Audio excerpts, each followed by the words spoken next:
Assalamualaikum warahmatullahi wabarakatuh. Ila khonduridina bil Mustafa Rasulillah sallallahu alaihi wasallam wa ikhwanihi minal anbiya wal mursalin wal awliya wa syuhada wa syahidin wal malaikatil muqarrabin khususan musannif hadal kitab Syekh Abu Hamid bin Muhammad bin Al-Tawfiq wa khususan Laumul Fatihah. A'udzu billahi minasyaitonir rajim. Bismillahirrahmanirrahim. Alhamdulillahi rabbil alamin arrahmanir rahim maliki yaumiddin. Iyyaka na'budu wa iyyaka nasta'in ihdinas siratal mustaqim. Siratal ladzina an'amta 'alaihim ghairil maghdubi 'alaihim waladdallin. Bismillahirrahmanirrahim. Subhanaka la ilma lana illa ma 'allamtana innaka antal alimul hakim. La haula wa la quwwata illa billahil aliyyil azim. Rabbi shrah li sadri wa yassir li amri wahlul 'uqdatam min lisani yafqahu qawli amin ya rabbal alamin. Qala musannif rahimakumullah wa nafa'ana bihi wa bi ulumihi fi darini amin ya rabbal alamin. Malam ini kita akan melanjutkan kajian kitab Ihya Ulumuddin Juz 2, membahas tentang hukukul walidaini wal waladi, yaitu membahas tentang hak-hak kedua orang tua dan anak. Materi ini sangat penting ya, di dunia yang disebut modern saat ini ya. Karena banyak anak yang akhlaknya ya, mengalami degradasi moral. Hormat terhadap kedua orang tua sudah semakin menipis ya, hormat terhadap guru juga semakin menipis, apalagi di perkotaan ya. Adab-adab terhadap kedua orang tua dan guru ini sangat kurang sekali.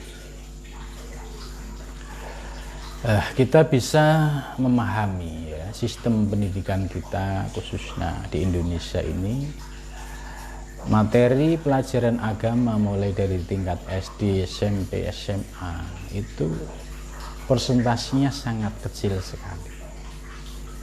Nah, karena persentasi sangat kecil, bagaimana anak ini bisa memahami ajaran Islam secara utuh ya, meliputi semua aspek, apalagi terkait dengan adab dan akhlak.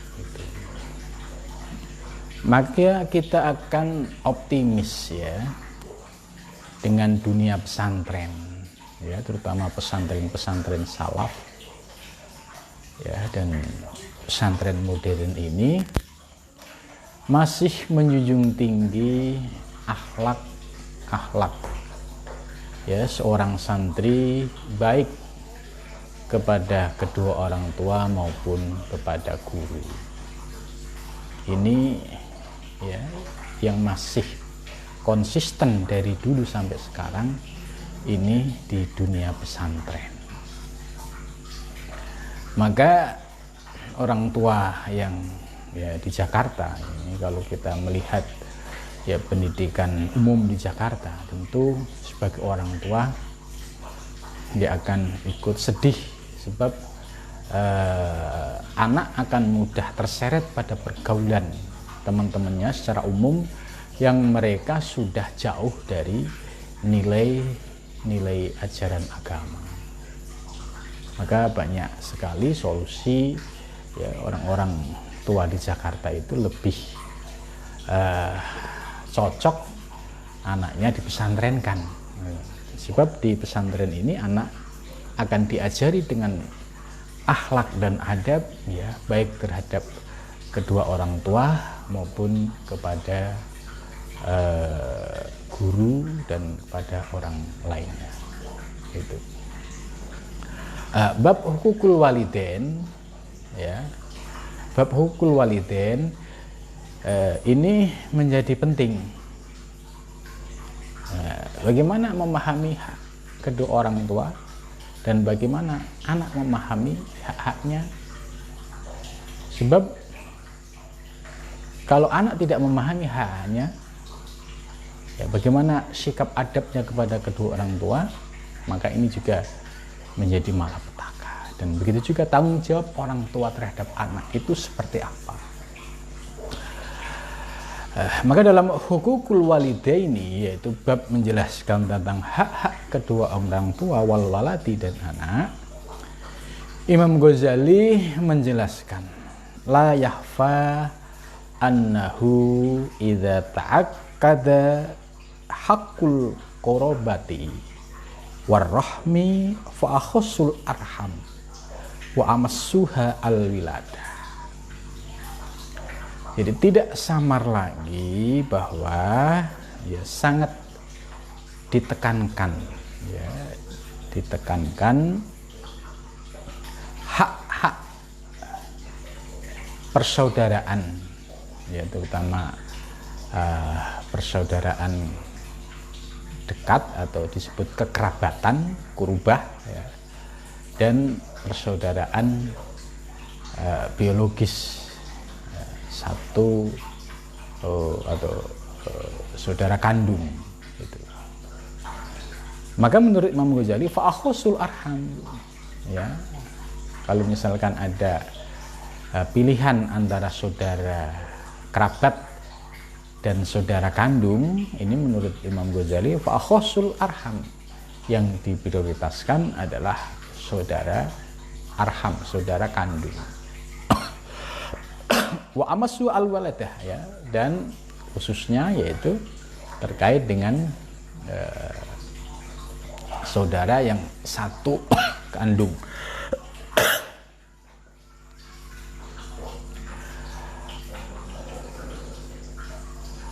Fayatadhu'afu, maka akan berlipat ta'akkadul haqqi, yaitu ya, diperkuatnya hak-hak, ya, fiha di dalam hak-hak hakul wiladah, ya, hak saudara kandung ini lebih menjadi penekanan gitu. Dari sini kita bisa memahami bahwa Imam Ghazali, ya, dalam kitab Ihya ini menjelaskan tentang semua aspek, ya, kehidupan, mulai dari urusan ibadah, urusan pembersihan batin, urusan riyadhah mujahadah, ya, urusan-urusan akhlak, baik akhlak terhadap sesama muslim, terhadap sesama manusia, dan yang dibahas saat ini adalah sesama keluarga, terutama saudara kandung. Nah, ini menurut Imam Ghazali ternyata ada rankingnya, ada tingkatan, ada prioritasnya. Waqad qala, argumentasi Imam Ghazali didasarkan pada firman pada sabda Nabi Shallallahu Alaihi Wasallam. Waqad qala, dan sungguh telah bersabda siapa Rasulullah Shallallahu Alaihi Wasallam, lan yujziya waladun walidahu hatta yajidahu mamlukan fayastariyahu fayu'tiqahu. Lan yujziya, lan, ya, ini termasuk huruf nawasib, ya, yang mempunyai arti, ya, tidak akan pernah terjadi selamanya. Itu tidak akan pernah bisa membalas seorang anak kepada kedua orang tuanya hatta yajidahu, sehingga anak ini, ya, menemukan ke orang tuanya mamlukan, ya, misalkan orang tuanya itu statusnya budak, fayastariyahu, maka statusnya itu dimerdekakan, dibeli. Fayu tikohu, kemudian dimerdekakan. Ini penjelasan ya hadis terkait dengan birrul walidain. Ini mungkin konteksnya pada zaman dulu, ya, zaman perbudakan. Misalkan ada anak, ya, dia posisinya merdeka. Kemudian melihat kedua orang tuanya masih statusnya budak. Nah, ini dijelaskan oleh hadis ini bahwa kebaikan anak ini, ya, istilahnya baru bisa dianggap bisa balas budi terhadap kedua orang tua tatkala posisi orang tuanya itu statusnya budak, kemudian dia bisa membeli, ya, membeli dari tuannya. Setelah dibeli kemudian dimerdekakan. Nah, ini baru bagian dari birrul walidain.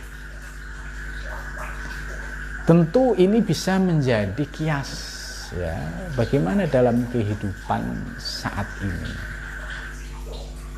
Ya, bagi seorang anak, ya, berbuat baik kepada kedua orang tua, birrul walidain itu, ya, sudah menjadi keharusan, kewajiban. Baik pada saat dia masih bujang maupun dia sudah menikah, ya, terutama, ya, kepada kedua orang tua, birrul walidain ini harus selalu bisa dilakukan. Ya, sebab pada zaman Nabi, ya, itu sudah pernah ada peristiwa, ya. Jadi seorang pemuda, ya, pada saat dia masih bujang dengan kedua orang tua, dengan ibunya yang saat itu menjanda, ya, itu dia masih berbakti kepada ibunya, ya, tidak pernah menyakiti.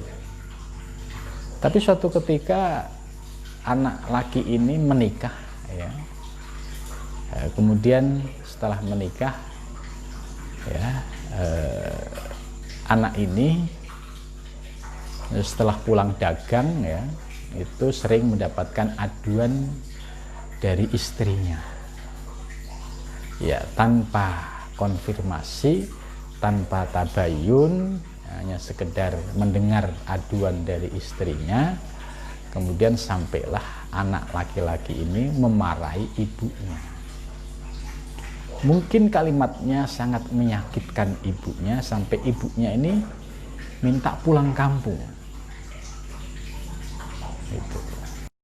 Maka apa yang terjadi? Dampak dari sakitnya hati seorang ibu karena kata-kata dari anak laki-laki ini, ya, yaitu ketika anak laki-laki ini sakit, kemudian sakitnya itu semakin parah dan sampai akhirnya, ya, saking parahnya itu anak ini tidak bisa dibimbing dengan zikir, lesannya terkunci. Kemudian disampaikan kepada Rasulullah, ya Rasul, ini ada seorang, ya, pemuda, dia menikah begini-begini, terus dia nggak bisa zikir sama sekali. Terus Rasulullah bertanya, apakah dia punya ibu? Ya, terus dicari informasi, ada ibunya, ada di kampung. Coba kamu ke ibunya, ya, sampaikan kepada ibunya supaya ibunya memberikan maaf kepada anaknya. Ini pasti ada dosa yang dilakukan oleh anak terhadap ibunya. Akhirnya sahabat, ya, datang kepada ibunya, kemudian menyampaikan anaknya posisinya sedang sakit keras, tidak bisa dibimbing zikir, ya, karena saking sakit hatinya seorang ibu ini tetap tidak bisa memaafkan. Ketika para sahabat, apakah ibu memaafkan putranya yang saat ini sedang sakaratul maut? Tidak, saya tidak akan memaafkan karena saking sakit hatinya. Nah, kemudian para sahabat menghadap Rasul lagi. Rasulullah, ya sudah, kalau ibunya nggak maafkan, siapin aja kayu bakar, ya, nanti dibakar ya, rame-rame gitu. Terus belum dibakar, Rasulullah minta lagi kepada sahabat untuk datang ke ibunya, sampaikan kalau ibunya nggak memaafkan, anaknya akan dibakar gitu. Datanglah sahabat ke ibunya, disampaikan ya, kalau ibu tidak bisa memaafkan putranya, maka Rasulullah memerintahkan kami supaya putra ibu dibakar. Yang namanya ibu ya pasti tidak tega kalau sampai anaknya itu dibakar ya gara-gara ya pernah menyakiti hati ibunya dan tidak dimaafkan, karena nanti pasti akan menjadi ahli neraka. Nah, seorang ibu hatinya tidak tega, akhirnya sudah saya maafkan. Kemudian anak ibunya datang ke rumah anaknya, kemudian setelah lihat anaknya dalam kondisi sakit keras ya, sakaratul maut, ibunya memeluk, kemudian memaafkan apa yang pernah dilakukan oleh anaknya terhadap dirinya. Nah, kemudian anak ini lesannya mulai bergerak ya, baru bisa berzikir dan membaca 2 kalimat syahadat. Nah, ini cerita seperti ini menurut saya ini sangat menarik karena terjadi pada zaman Rasulullah SAW. Tentu sangat relevan dengan kehidupan sekarang ini, sebab banyak sekali anak yang sudah berkeluarga seringkali ya mengeluarkan kalimat-kalimat yang menyakiti hati ibunya dan tidak mau minta maaf karena keangkuhannya. Nah, sikap yang seperti ini tentu ada konsekuensinya, sebab kalau seorang ibu sudah sakit hatinya, sama saja itu mengundang murka Allah Subhanahu wa Ta'ala.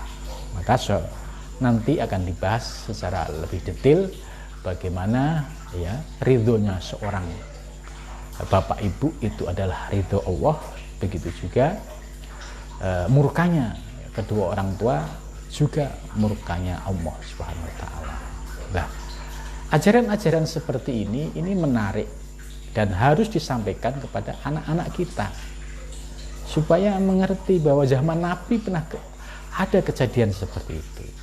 Dan di zaman sekarang juga sama, kalau anak sikapnya kepada kedua orang tua sampai seperti itu, ya pasti akan menghadapi ya resiko yang sama. Ya, ini kan bahaya ya. Maka penting sekali kita mengkaji kitab Ihya ini supaya ya kita disadarkan dengan ajaran-ajaran ini ya, ternyata kita mungkin banyak lalainya, terkadang kita mungkin terbawa emosi sehingga sikap kita kepada kedua orang tua kadang menyakiti perasaannya tidak kita sadari. Ya, begitu pentingnya posisi kedua orang tua ya, karena kedua orang tua inilah sebagai wasilah kehadiran kita di dunia. Maka ridho kedua orang tua adalah ridho Allah, murka kedua orang tua adalah murka Allah. Nah, ini harus menjadi prinsip seorang anak dalam berkhidmah kepada kedua orang tua. Hadis berikutnya, waqad qala, dan sungguh telah bersabda siapa Rasulullah sallallahu alaihi wasallam, birrul walidaini, bermula berbuat baik kepada kedua orang tua ya. Berbuat baik ini ya artinya cukup luas ya. Ya kalau orang tuanya membutuhkan bantuan ya, sebagai anak ya cepat-cepat bisa membantu, bisa menyenangkan ya. Kalau misalkan kita punya rezeki ya utamakan ingat kepada kedua orang tua ya. Ini bagian dari birrul walidain. Kalau kita punya rezeki bisa membiayai umroh ya kita umrohkan. Apalagi kalau kita bisa membiayai haji ya kita hajikan. Sebab ini tadi berdasarkan hadis tadi bahwa balasan kita, balas budi kita kepada kedua orang tua tadi yang hadis pertama, andai orang tua itu posisinya budak kemudian dibeli dimerdekakan, itu pun masih belum seimbang, belum terbalas kebaikan orang tua terhadap kita. Begitu juga kita, andai kita sudah bisa menghajikan dan mengumrohkan, itu belum tentu bisa membalas, tapi itu sudah menjadi bagian kesungguhan seorang anak untuk birrul walidain. Jadi paling tidak kita sudah punya niat baik ya untuk memenuhi ya, membantu menolong kedua orang tua selama kita ada dan mampu. Dan kedua, ketiga adalah kalau ada kesempatan bisa mengumrohkan, menghajikan, itu ya termasuk istimewa. Sebab kebahagiaan orang tua itu kalau dihajikan anak, diumrohkan anak, itu akan luar biasa ya, terima kasihnya, bersyukurnya, dan doanya itu pasti akan berlimpah kepada kita.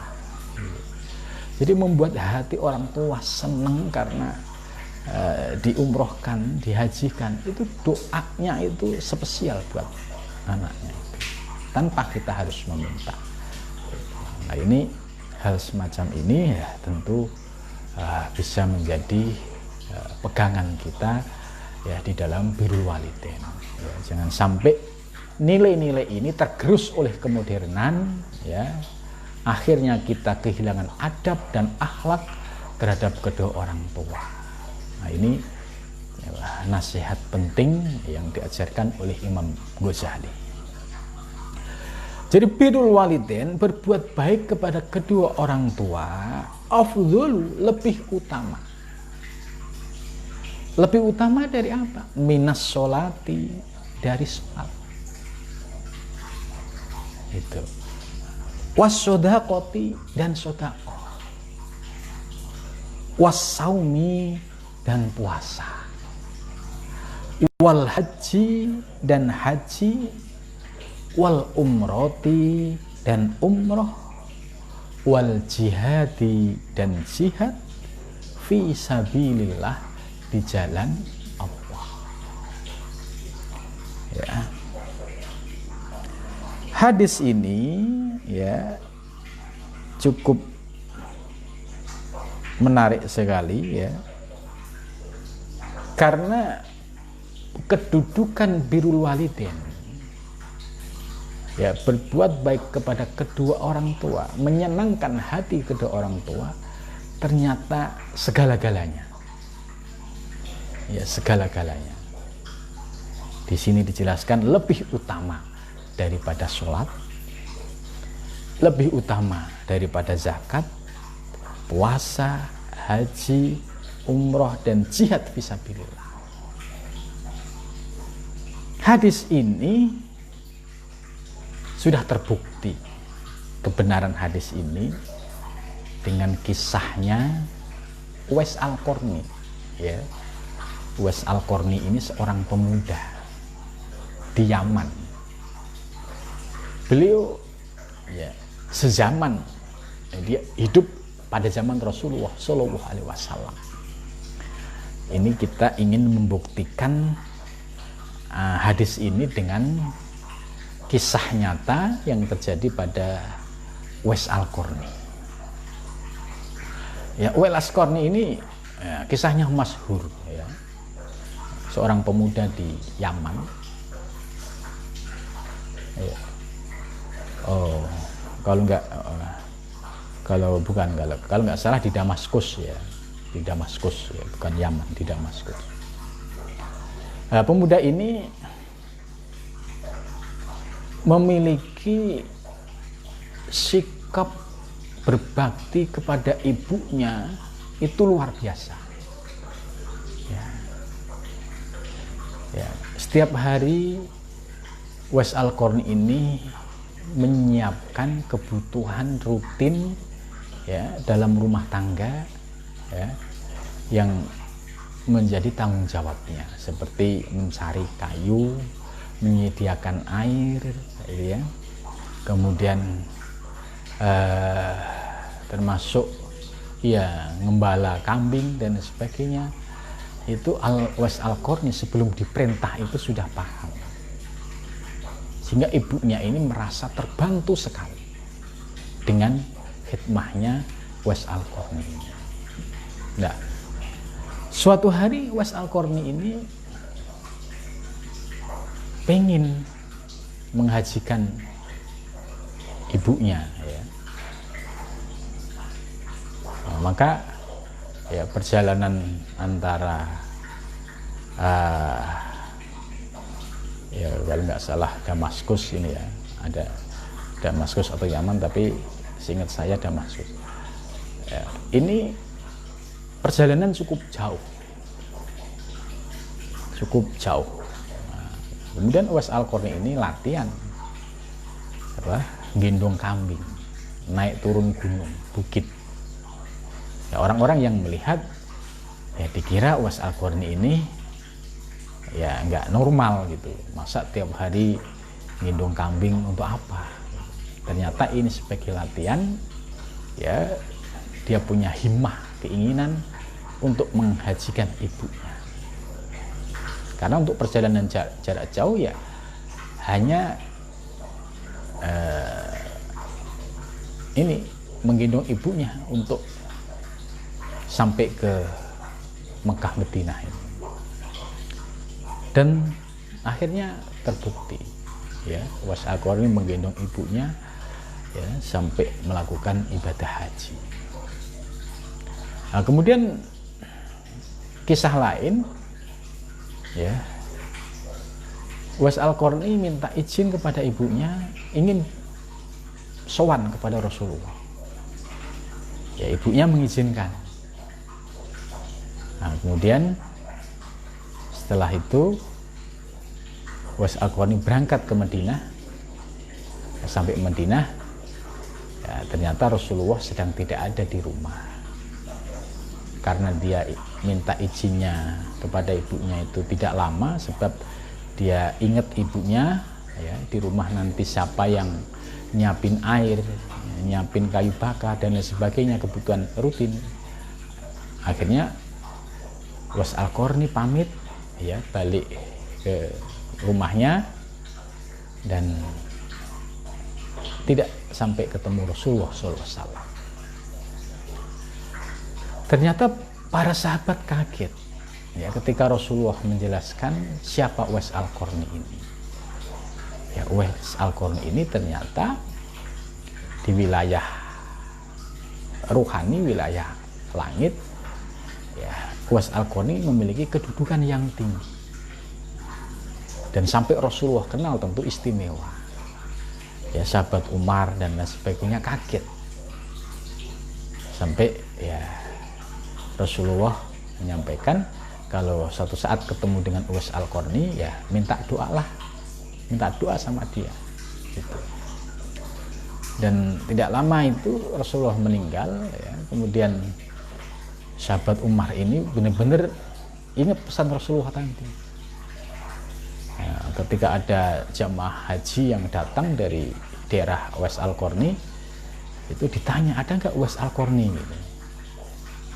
Sampai akhirnya ketemu dan Uwais Al-Qarni kaget ya, sebab ya Sayyidina Umar tahu Uwais Al-Qarni dan ciri-cirinya itu dari Rasulullah SAW. Ini menunjukkan kebenaran hadis ini bahwa birrul walidain yang dilakukan oleh Uwais Al-Qarni sampai akhirnya Uwais Al-Qarni memiliki kedudukan rohani sampai dikenal oleh Rasulullah SAW, padahal secara jasmani ya Uwais Al-Qarni nggak pernah bertemu dengan Rasul karena tadi sudah sowan tapi tidak ketemu. Tapi di wilayah langit Rasulullah mengenali siapa Uwais Al-Qarni itu sampai pada para sahabat itu kaget. Oh, ternyata Uwais Al-Qarni memiliki kedudukan yang istimewa di sisi Allah Subhanahu wa taala. Ya, jadi hadis yang disampaikan oleh Rasulullah, birrul walidain afdalu minas shalah was shadaqah was saum wal haji wal umroh wal jihad fisabilillah adalah sebuah kebenaran dan sudah terbukti bagaimana Uwais Al-Qarni yang memiliki keistimewaan dalam birrul walidain ini. Nah, tentu ini ya kisah menarik yang bisa menjadi teladan buat kita. Kira-kira kita itu sudah berbuat baik kepada ibu kita seperti apa? Atau dikonkretkan, kira-kira kita itu sudah pernah menyenangkan ibu kita itu berupa apa? Atau sudah atau belum? Gitu. Atau jangan-jangan kita sering nyusahin. Nah, ini tentu bisa menjadi introspeksi. Maka bersyukur bagi orang yang masih punya ibu, ya punya bapak, masih ada kesempatan untuk birrul walidain. Tapi bagi yang bapak ibunya sudah meninggal pun tetap ada birrul walidain untuk keduanya, ya. Wa qad qala, dan sungguh telah bersabda siapa Rasulullah sallallahu alaihi wasallam, ya. Ini hadis lain yang dikutip oleh Imam Ghazali berbunyi, man barang siapa asbaha di waktu pagi, siapa man murdian itu diridhoi, ya, mendapatkan ridho, li abawaihi kepada kedua orang tuanya, asbaha maka menjadi lahu baginya babani dua pintu, maftuhani yang keduanya terbuka, ilal jannati ke surga.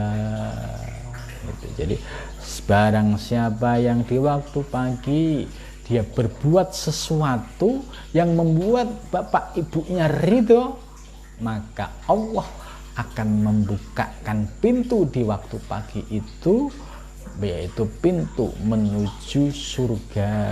Bahkan di sini babani, dua pintu, maftuhani yang keduanya terbuka, ilal jannati ke surga. Nah, ini penting ini buat anak-anak kita, ya, diajari setiap pagi, paling enggak untuk menyenangkan kedua orang tua, ya bisa membantu nyuci piring, bisa dengan bersih-bersih rumah atau apa saja yang sekiranya kita bantuin ini orang tua kita, ibu kita itu menjadi senang. Nah, ini sama saja kalau ibu kita senang, itu Allah membalas, membukakan dua pintu menuju surga. Nah, ini salah satu ya ajaran yang perlu kita tanamkan kepada anak-anak kita. Lakukan setiap hari birrul walidain, ya, sesuai dengan kemampuan kita. Waman amsa, waman dan barang siapa amsa di waktu sore, wa mislu dzalik, maka seperti itu, wa in kana wahidan bawahidan, dan jika dia itu satu, ya maka satu, wa in kana dzulman, dan jika dia zalim, wa in dzulman, dan jika zalim, wa in dzulman, dan jika zalim. Waman dan barang siapa asbaha yang pagi-pagi muskhiton li abawahi, muskhiton itu didukani, ya, dimarahi, ya, dimurkai, ya, li abawaihi kepada kedua orang tuanya, asbaha maka dia menjadi lahu baginya babani dua pintu, maftuhani yang keduanya terbuka, ilan nari menuju neraka. Jadi kalau ada anak pagi-pagi sudah melakukan satu perbuatan yang membuat kedua orang tuanya marah, hati-hati. Ini sama saja kalian membuka pintu menuju neraka. Gitu. Maka ini harus menjadi perhatian, ya, setiap hari kira-kira jangan sampai kita melakukan perbuatan yang tidak diridhoi oleh kedua orang tua, sebab dampaknya ini dunia akhirat gitu. Jadi birrul walidain ini dampaknya dunia akhirat. Kalau sampai kita bisa menyenangkan kedua orang tua, pasti doanya akan mengalir kepada kita, sehingga anak akan diberikan keberkahan, kesuksesan dunia dan akhirat. Tapi kalau seandainya orang tua itu murka, ya naudzubillah min dzalik, itu pasti ya anak ini hidupnya akan bulet, ya ruwet, ya istilahnya ya ketemu keruwetan menuju keruwetan. Ini naudzubillah min dzalik gitu. Maka kita usahakan kalau selama masih ada kedua orang tua, khususnya ibu, lakukanlah sebaik mungkin apa yang bisa kita lakukan untuk khidmah kepada ibu atau bapak kita. Waman amsa misla dzalik wa in kana wahidan bawahidan wa indulman itu. Wa qala, dan bersabda siapa Nabi sallallahu alaihi wasallam, innal jannata yujadu rihuha min masirati khamsimi'ati amin wa la yazidu rihaha akun wala qati'u rahimin. Itu. Ya, ini ada hadis lagi yang berbunyi innal jannata, sesungguhnya surga, ya, yujadu, ditemukan, apa rihuha, bau semerbaknya surga, min masyirati khamsimi'ati amin, dari jarak tempuh perjalanan 500 tahun. Jadi perjalanan 500 tahun itu baru mencium aroma surga. Perjalanan 500 tahun, ya.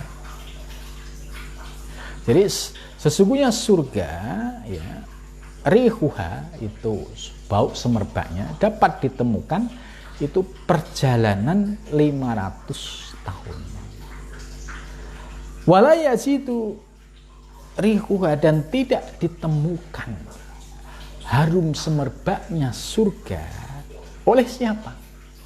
Akun, yaitu anak yang durhaka. Ini dijelas, ya. Jadi anak yang durhaka tidak akan pernah bisa mencium aroma surga. Mencium aromanya tidak. Bagaimana bisa masuk ke dalam surga? Ini naudzubillah min dzalik. Ya, jadi hadis ini semakin jelas bahayanya melukai perasaan orang tua. Apalagi sampai kedua orang tua tidak memaafkan. Wala yajidu rihaha, ya, dan tidak akan menemukan baunya surga. Siapa yang tidak menemukan? Akun, yaitu anak yang durhaka, wala qati'u rahimin, dan orang yang suka memutus tali silaturahmi, ya. Jadi kita bersyukur di Indonesia ini ada sarana untuk menyambung silaturahmi, ya, seperti hari raya dengan tradisi mudik, lebaran.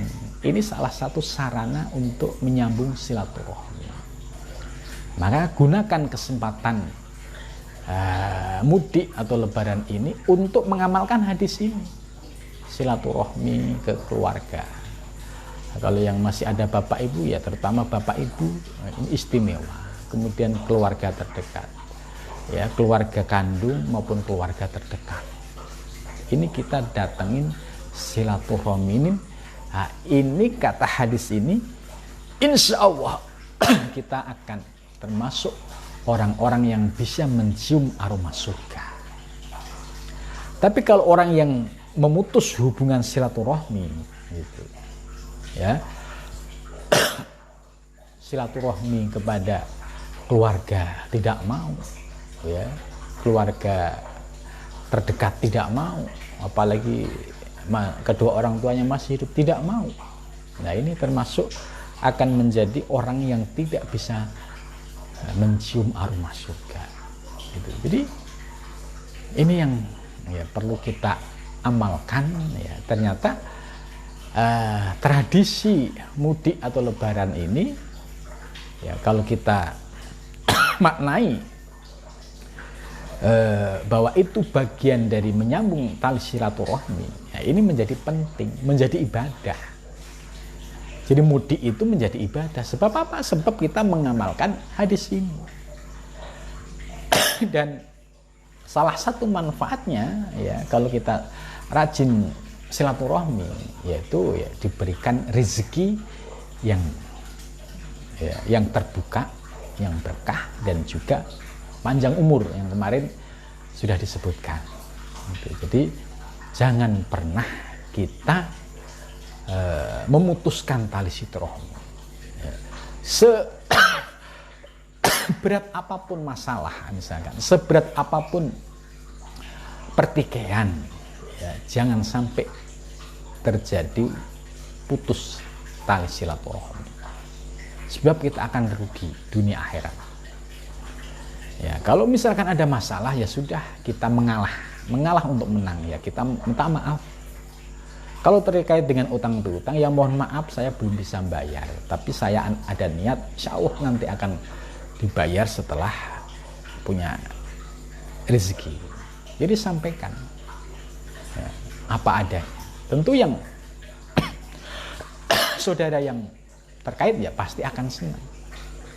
Karena di balik silaturahmi ini banyak sekali rahasia-rahasianya, baik tadi soal terbukanya pintu rezeki dan panjang umur, dan yang istimewa lagi adalah kita akan diberikan kesempatan untuk mencium aroma bau surga. Kalau ada kesempatan mencium aroma bau surga, tentu harapan untuk tinggal di surga itu optimis gitu. Dibandingkan ini mencium saja tidak gitu kan. Mencium saja tidak, bagaimana mau masuk gitu. Maka ya saya ingatkan dua orang ini yang tidak akan mencium aroma surga, yaitu akun orang yang berani atau anak yang durhaka kepada orang tuanya. Yang kedua adalah orang yang memutus tali silaturahmi. Maka tundukkan ego kita, jangan sampai ego kita ditinggikan sehingga merasa segala-galanya kemudian tidak mau silaturahmi. Ya, kita turunkan ego kita demi tadi menjalin hubungan silaturahmi. Waqala, dan bersabda siapa Nabi Shallallahu Alaihi Wasallam, birra ummaka wa abaka wa uhtaka wa akhaka summa adnaka fa adnaka. Ya. Ini struktur orang yang harus kita hormati dan kita istilahnya tunjukkan sebagai sikap yang baik. Birro, lakukanlah kebaikan.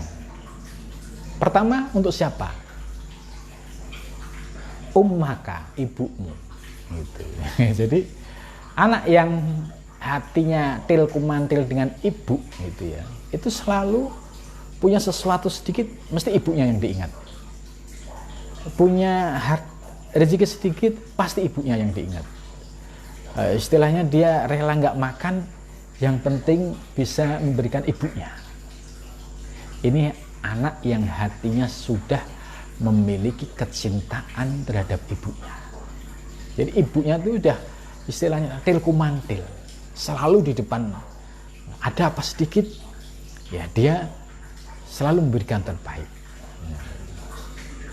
Tapi dia pintar menyembunyikan masalahnya, tidak mau menyampaikan keluh kesah kepada ibunya, khawatir nanti membuat ibunya ikut sedih.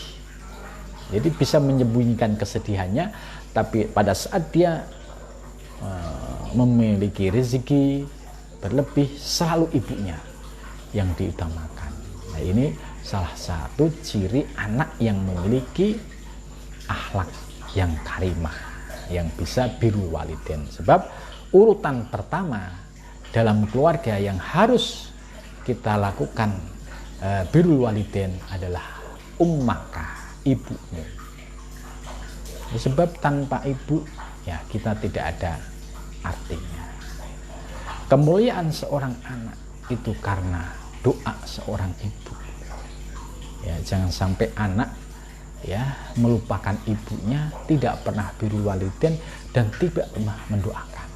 Sebab ya setinggi derajat apapun anak itu karena ada doa yang mengalir, ridho yang mengalir dari seorang ibu. Jadi kalau kita ingin jadi anak soleh, jangan lupakan itu. Ya, sekalipun kedua orang tua sudah meninggal, doa ya, baca Fatihah selalu kita sampaikan. Setiap selesai sholat selalu kita doakan. Ini sebagai bagian dari upaya birrul walidain kepada kedua orang tua yang sudah meninggal.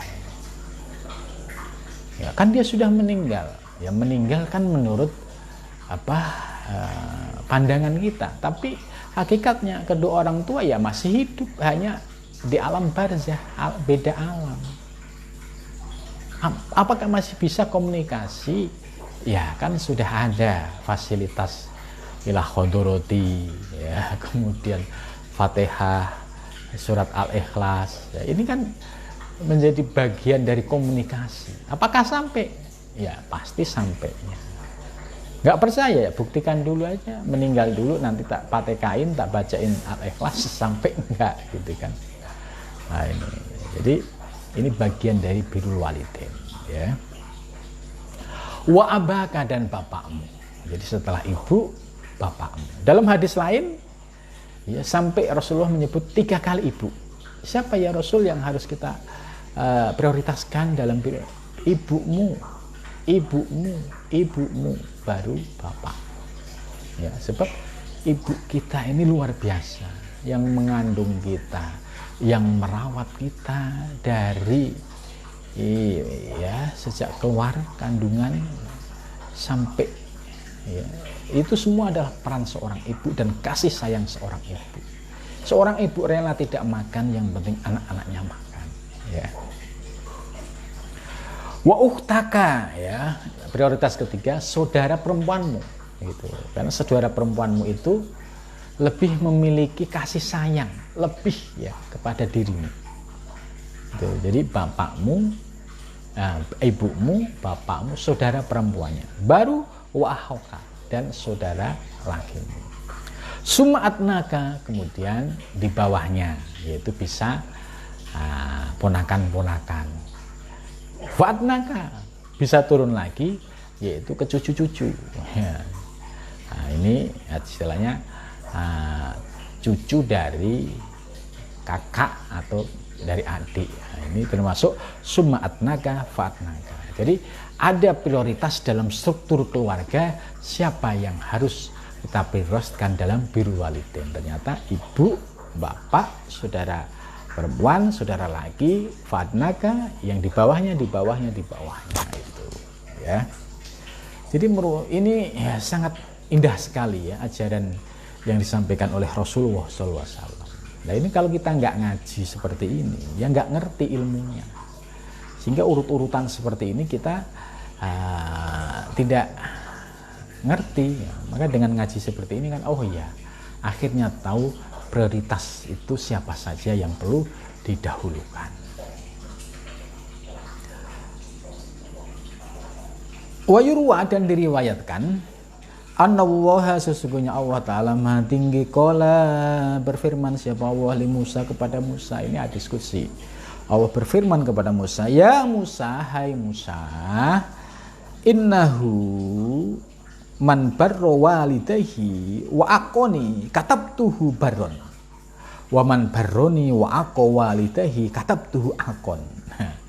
Ini ada hadis qudsi yang menarik ya. Hei Musa, ya, misalkan andai saja ada seorang anak, dia berbuat baik kepada kedua orang tuanya, ya, terus tiba-tiba dia itu wa'akoni, istilahnya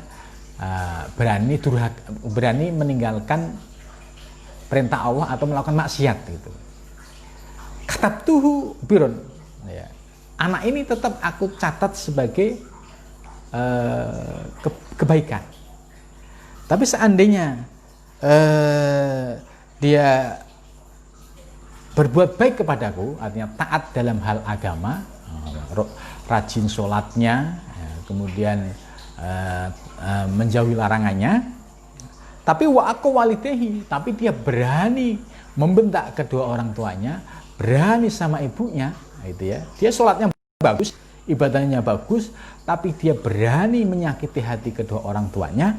Katabtuhu akon, maka dia akan kutulis sebagai anak yang durhaka.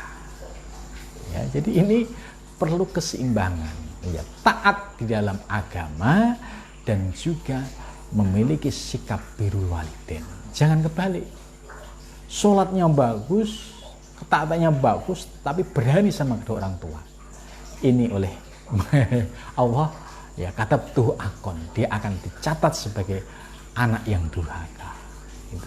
Tentu hadis qudsi ini cukup menarik, ya. Ya, terkadang ada orang yang egois dengan ibadahnya, mengabaikan kedua orang tuanya. Padahal ini bahaya, ya, gitu.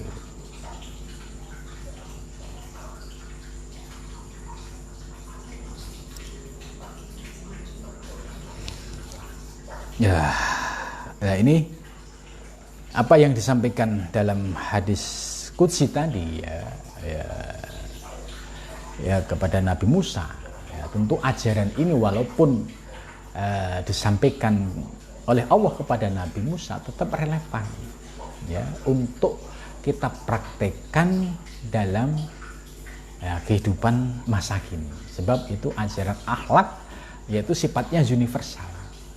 Dari zaman Nabi terdahulu sampai Nabi Muhammad pun ya sama, gitu. Di zaman sekarang ya juga sama. Kalau ada anak, dia sih nggak pinter-pinter banget, gitu ya. Cuma ketaatan kepada ibunya, berbaktinya kepada ibunya itu luar biasa. Nah, ini ingat, ini Allah akan mencatat anak ini sebagai anak yang birrul walidain. Tapi kalau ada anak sholatnya rajin tapi berani membentak ibunya, ini di mata Allah anak ini tetap dicatat sebagai anak yang durhaka. Gitu.